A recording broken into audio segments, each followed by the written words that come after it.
Growing up in a family of restaurateurs, I quickly learned that food was more than just nourishment. It was an art form, a legacy, and a powerful way to bring people together. My grandmother's small noodle shop in Chinatown had sustained our family for 3 generations. Watching her expertly craft dishes in the tiny kitchen shaped my understanding of the world. "Remember, May," she'd say, her hands skillfully folding dumplings. "Good food comes from the heart, not just the ingredients." I internalized those words, spending countless hours in the kitchen, absorbing not only recipes but the business wisdom that had helped our family navigate tough times. What no one knew was that I was also pursuing an online MBA, studying late into the night after the restaurant had closed. During the day, I mastered the delicate balance of flavors and the importance of fresh ingredients. At night, I delved into market analysis, business strategy, and corporate finance. My ambition extended beyond running a restaurant. I aimed to revolutionize the food industry. Then, I met James. He walked into our restaurant one rainy Tuesday evening, seeking refuge from the storm. Tall, impeccably dressed, and distinctly out of place, he immediately caught my attention. "What would you recommend?" he asked, water dripping from his expensive coat. "Our hand-pulled noodles with braised beef," I replied without hesitation. "It's perfect for a night like this." He smiled, a smile that made my heart skip a beat. "I trust your judgment." 20 minutes later, I watched as he took his first bite. His eyes widened in surprise, then closed in delight. When they opened again, they locked onto mine. "This is incredible," he said. "I've never tasted anything like it." That moment marked the beginning of our story. James became a regular, visiting 3 times a week, always trying something new. Our conversations began with food but quickly expanded to everything else. He worked in finance at a major investment firm, while I shared stories about the restaurant, carefully omitting my MBA and larger ambitions. 6 months later, he proposed, simple and intimate, just us in the restaurant after closing, over a bowl of the noodles he first tasted. Meeting his family was a different story. The Chens were old money, with a business empire encompassing restaurants, hotels, and real estate. James's father, Richard Chen, was CEO of Chen Global Hospitality, one of Asia's largest luxury hotel and restaurant groups. His mother, Victoria, embodied old-world elegance, while his sister, Amanda, was the company's director of operations. From the start, it was clear I didn't fit their ideal image of a daughter-in-law. A small restaurant? Victoria's perfectly manicured eyebrows arched during our first meeting. How quaint. Amanda's disdain was more overt. "James, you can't be serious. We're Chens. We own restaurant chains, not street food stalls." James squeezed my hand under the table but remained silent, a red flag I chose to overlook. The engagement dinner was a subtle exercise in humiliation. Held at the Chen's flagship restaurant, the Imperial Palace, it was clear they viewed me as an outsider.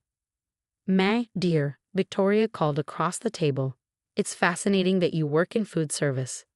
Do you cook everything yourself, or do you have actual chefs?" Before I could respond, Amanda added, "Mother, be kind. I'm sure she does her best with what she has. Not everyone can afford proper culinary training."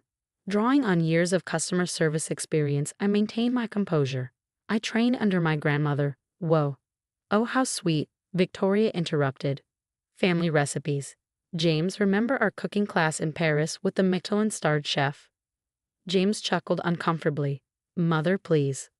But the most painful part wasn't their condescension. It was James's silence. He never once defended me or our relationship. What they didn't know was that, while managing my tiny restaurant, I had completed my MBA with honors and developed an AI-driven food service platform poised to revolutionize the industry.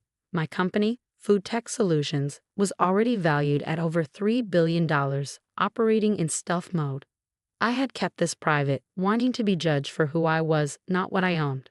But as wedding preparations began, it became clear that the Chens would never accept me.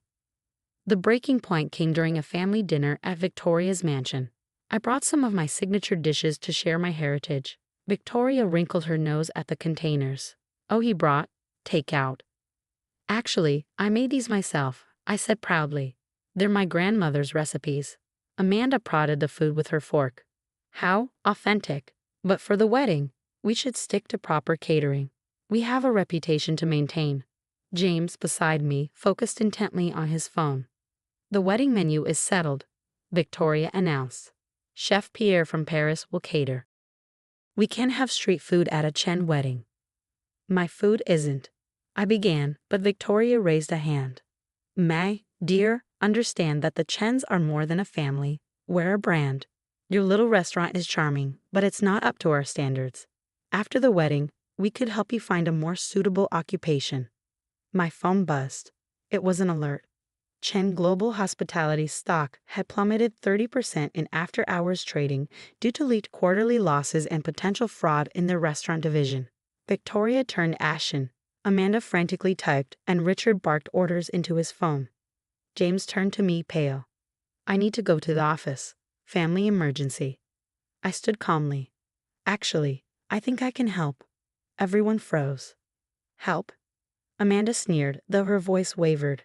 Unless you can conjure $500 million, your noodle expertise isn't relevant. I pulled my laptop from my bag. Actually, I'd like to show you something. Victoria waved a dismissive hand. May, dear, this is hardly the time for food tech solutions, I interjected calmly, turning my laptop around to face them. Have you heard of it? The color drained from Amanda's face. Of course she had. Every major player in the hospitality industry knew about the enigmatic tech company revolutionizing restaurant operations worldwide. Richard lowered his phone, eyes narrowing. What about it? I founded it 3 years ago, I said simply. It's currently valued at $3.2 billion. And yes, Amanda, I can produce that $500 million you need, and more. A heavy silence fell over the room. James gaped at me. But you run a small restaurant. I run several things, James. The restaurant is my passion. Food tech solutions is where my business acumen thrives. I turned to Victoria. Those street food recipes you mocked are the foundation of an AI-driven menu optimization system now used by 5-star restaurants worldwide. Richard leaned forward, his earlier disdain replaced by keen interest. You're saying you're the CEO of Food Tech Solutions, the company every hospitality group is chasing. The same, I confirmed, pulling up our financials. We're in stealth mode but plan to go public next quarter. Our AI platform revolutionizes everything from inventory management to customer preference prediction. Something your company desperately needs right now. I gestured to Amanda's laptop, showing their dismal financial report. Victoria's hand trembled as she set down her wine glass. But why didn't you tell us? She asked, voice faltering. Would it have made a difference? I asked softly. Would it have made me more worthy of respect? More suitable as a daughter-in-law? The fact that you're even asking speaks volumes. Amanda's face reddened with anger. You expect us to believe you, a restaurant owner, built a billion-dollar tech company in secret? I displayed a screen of patents and proprietary algorithms. Your crisis stems from outdated systems and manual inventory management. These are exactly the issues my technology solves. Richard's business instincts flared. We should discuss this privately, perhaps over dinner at the Imperial. No, I cut in.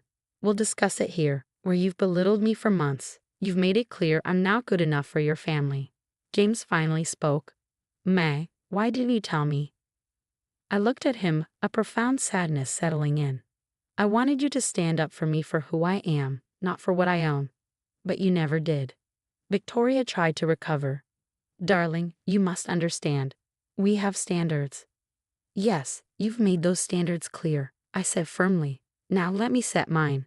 Chen Global Hospitality is on the brink of collapse.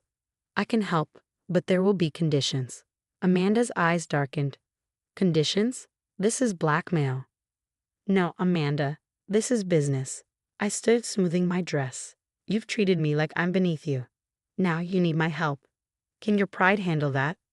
Richard's tone turned conciliatory. Name your conditions. First, a complete reorganization of your management. Your leadership is incompetent. I glanced at Amanda, who sputtered indignantly. Second, full implementation of Food Tech Solutions systems across all properties. Your outdated methods are bleeding money. Third, I continued, a public acknowledgement of our partnership and the fact that I, owner of that little restaurant, saved Chen Global Hospitality. Victoria gasped. You can't expect us to. I can. Your stock is in free fall. By morning, you'll have lost half your market value. Your investors are already calling for heads to roll. James reached for my hand. May, please, let's talk. I pulled away. We need to discuss our relationship, James. The room grew silent again. You've let your family insult me, my heritage, and my work for months. You've laughed with them, sat quietly, and never stood up for me. Even tonight, your first instinct was to flee to the office instead of defending me. Tears welled in my eyes, but my voice stayed steady. I don't need a partner who only values me for my wealth. I need someone who would defend me when I had nothing. Victoria rose, her composure slipping. Now see here. No, you see here. I cut her off. I hope to be accepted for who I am. Instead, you've shown me who you are. Accept my terms and save your company or let your pride destroy it. I gather my things, including the untouched containers of my street food. You have until tomorrow morning to decide. My team will be in touch. As I walked to the door, Amanda called out, "You can't just walk away. This is our legacy." I turned one last time, yes, and you've run it into the ground. If you had focused on innovation instead of judgment, you wouldn't be here. The last thing I saw was James's stricken face, Victoria's trembling hands, and Richard's calculating stare. Their empire was crumbling, and their only hope lay in the woman they had deemed unworthy. Sometimes, karma wears a business suit and carries recipes in takeout containers. The next morning, in my sleek penthouse office overlooking the city, I reviewed our latest AI data. My phone buzzed incessantly. Messages from James, Richard's lawyers, and finally, Victoria herself. My assistant, Sarah, entered with a fresh cup of green tea. The Chen family is in the lobby. All of them. I checked my watch. 7:30 a.m., right on schedule. Give them 10 minutes, then send them up. Those 10 minutes mattered. A negotiation lesson from my grandmother. Let them wait, she'd say. Anxiety seasons any dish. When they finally entered my office, their transformation was stark. Victoria's aristocratic poise had crumbled, Amanda's designer outfit seemed hastily thrown together, and Richard's face wore the strain of a sleepless night. James lingered at the back, looking utterly lost. "The paperwork is ready," I said without preamble, gesturing toward the documents on the conference table. "Shall we begin?" Richard stepped forward. "Before we start, I want to say—" "Save it," I interrupted. "This is a business meeting, nothing more. Your company is hemorrhaging value by the minute. Let's focus on that." For the next 2 hours, we methodically went through the terms. Food Tech Solutions would acquire a 40% stake in Chang Global Hospitality in exchange for emergency funding and the full implementation of our systems.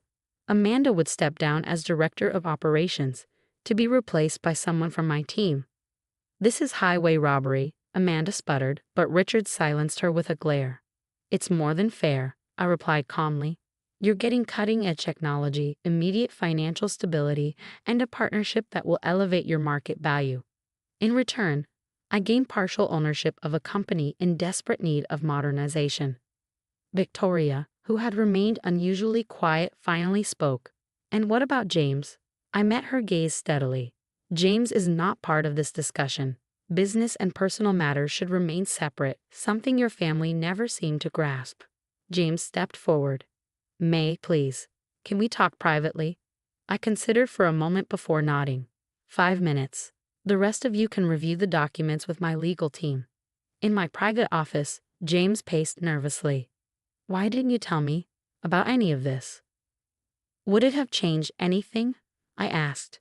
"Would you have stood up to your family sooner? Defended my little restaurant against their constant criticism?" I was trying to keep the peace. "No, James. You were choosing the path of least resistance. Each time your family insulted me, my heritage, my work, you chose silence. That silence said everything." He ran his hands through his hair, frustrated. "I love you, May. Isn't that enough?" "Love without respect isn't love, James. It's convenience." I stood up. "Your family's company is in crisis because they refuse to adapt, to see value in different perspectives. You're not so different." "Give me another chance," he pleaded. "Now that I understand." "That's the problem," I cut in. "You only want another chance because now you know I'm wealthy and successful. But I'm the same person I was yesterday, running my little restaurant with pride. If you couldn't love and respect that person, you don't deserve to know this one. Back in the conference room, the documents were ready for signing. Richard's hand trembled slightly as he signed away 40% of his family's legacy. Victoria watched with tears in her eyes, while Amanda sat stiffly, barely containing her fury. As the papers were notarized, I made one final announcement. One more thing. My grandmother's restaurant, it's not for sale at any price. It will continue operating exactly as it has for 3 generations. But surely with your resources, Victoria began. That restaurant is my heritage, my heart. It's everything you looked down on, everything you mocked. And it will remain exactly as it is. A reminder that success doesn't always wear a designer label or come with a luxury brand name. Over the next 6 months, Chen Global Hospitality underwent a complete transformation. Our AI systems revolutionized their operations, cutting costs while improving service quality. Their stock not only recovered but soared to new heights. The press loved the story. A traditional family business saved by innovative technology from an unexpected source. James sent flowers, letters, even tried to visit the restaurant. I returned the flowers, left the letters unopened, and had security politely escort him out. Some bridges, once burned, should stay that way. 1 year later, I sat in my grandmother's kitchen, showing her the latest financial reports. Chen Global Hospitality had doubled in value, and Food Tech Solutions was now worth over $5 billion. Ah, but how's the broth? She asked, tasting the day's soup. I smiled, understanding her point. Success wasn't about the numbers, it was about staying true to yourself, your values, your heritage. The restaurant was packed as usual, with a line stretching around the block. Victoria had come by once, months ago, presumably to make amends. She waited in line like everyone else, ate quietly in a corner, and left a generous tip. She never returned, but the gesture was noted. Amanda had moved to Europe, unable to face the humiliation of working under my management team. Richard adapted surprisingly well, finally acknowledging that tradition needed to walk hand in hand with innovation. And James, last I heard, he was dating a socialite his mother approved of. Some people never learn. As for me, I split my time between running a global tech company and making noodles in my grandmother's kitchen. Both brought me joy in different ways, both were equally important parts of who I am. The media often asked about the contrast, a billionaire tech CEO who still works in a small restaurant kitchen. They didn't understand that the restaurant wasn't just a business, it was a reminder of where I came from, who I am, and what truly matters. One evening, as I was closing up the restaurant, a young girl peeked into the kitchen. "Are you really the lady who owns all those big hotels now?" I smiled, handing her a freshly made dumpling. "No, sweetheart, I'm just the lady who makes really good noodles. Everything else is just business." The Chen family thought they were teaching me a lesson about status and worth. Instead, they learned a costly lesson about judgment and pride.